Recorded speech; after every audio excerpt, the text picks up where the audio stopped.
Does music actually make you perform better, or have you just been lying to yourself? To test this for myself, I decided to split test a workout with music versus one without, comparing the results and backing them up with actual science.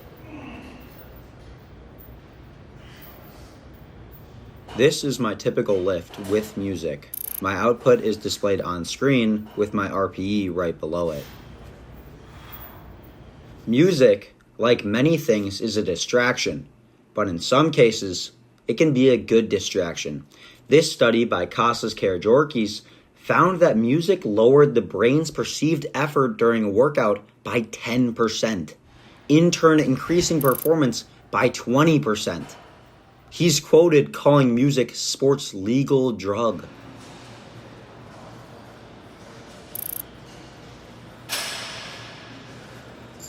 Athletes reported that listening to music prior to a performance boosted their mood and gave them a feeling of relaxed focus.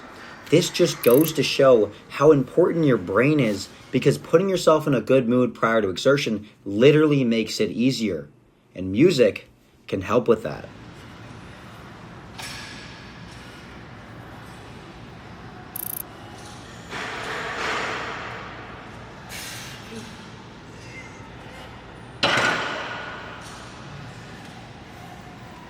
This study found that an athlete's heart rate tends to match the beats per minute of the song that they are listening to. This can be used to your advantage or disadvantage. Listening to My Own Summer Deftones during a cool down is not going to help you, but before a set, oh my days.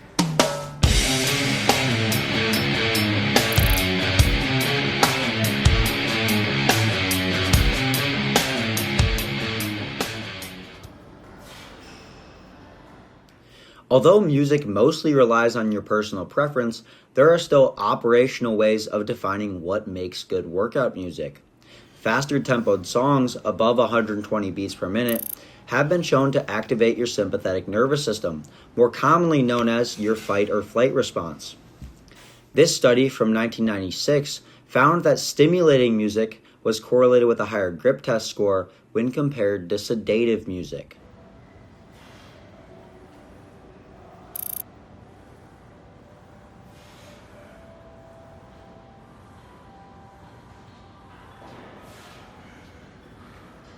And this study from 1995 showed that those who listened to the Rocky theme song before a 60-meter dash ran faster than those who simply sat in silence for a minute, thus signifying that faster-paced, intense music is proven to aid athletic performance. But from that point on, you get to choose.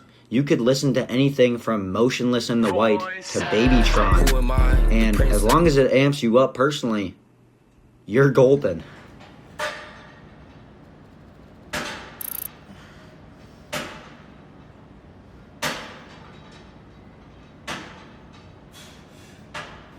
What I wouldn't choose for higher intensity training are the slower, more sedated songs like Jack Johnson, as much as I love him.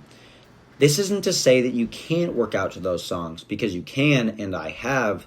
It just might not be as effective. What works anecdotally for me is when I want to go balls to the wall intensity, I throw on some rock or some higher intensity music. But when I want to slow down and work on my eccentric, that's when I put on the slower tracks.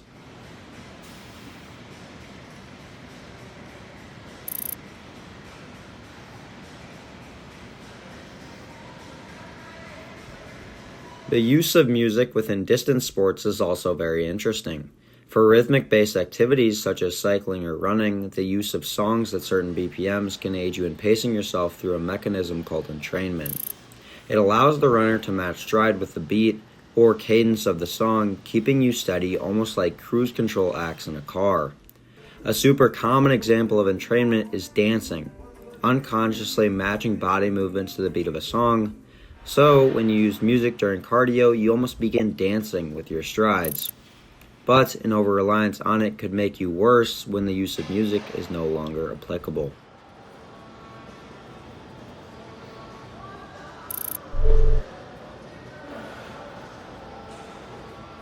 I'm going to have to go in there and just listen to the gym music. whatever the front desk lady is using to get through her breakup, and maybe the remixes that the 40-year-old dude put on the playlist from a few days ago. It's gonna suck.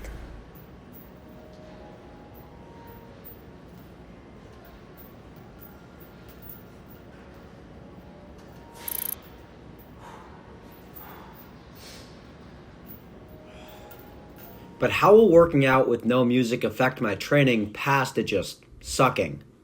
Well, yes, no music has been proven to be less effective than listening to music during strength and endurance-based training. There is a silver lining.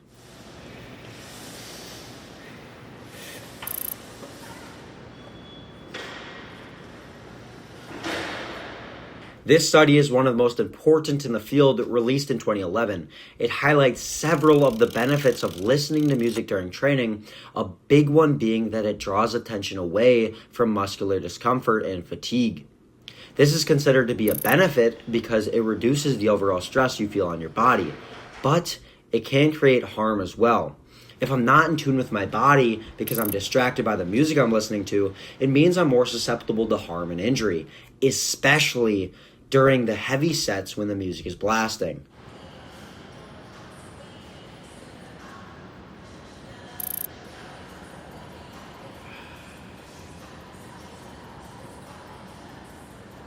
Consistently having music playing also creates a reliance on music to be able to perform. Just like how you can be in a good mood because you have music playing, you can also be in a bad mood when you don't have music playing. This can give you an excuse not to be able to perform well or not to push yourself as hard.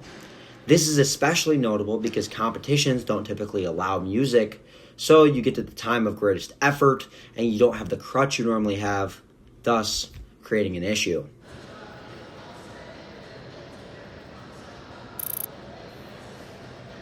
This all being said, for general fitness, music is a fantastic tool proven to create statistically significant benefits in performance, but also mood and motivation. Most people don't want to go to the gym or don't like going to the gym when they have to. If you can utilize music to make that experience a little bit easier, it's definitely worth doing.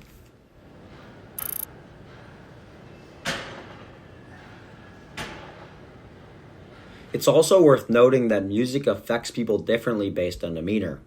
While higher BPM songs have been proven to increase output, if you find them overstimulating, unenjoyable, or you just don't like them, then don't listen to them. Eysenck's theory of cortical arousal states that introverts have a higher predisposition to alertedness and attentiveness.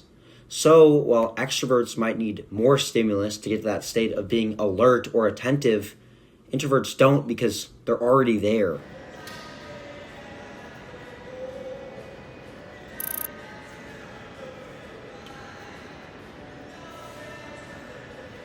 This study from 2011 found that music is associated with brain regions that are tied to reward and pleasure. It also releases dopamine.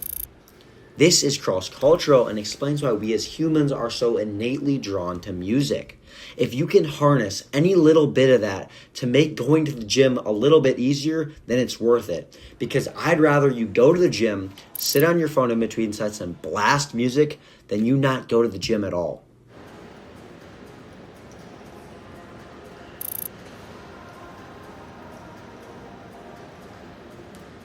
Something that's pretty interesting is that my workout with no music actually resulted in a greater performance, especially towards the start of the workout. And I actually credit that to a couple things. Well, first off, progressive overload. I just got better.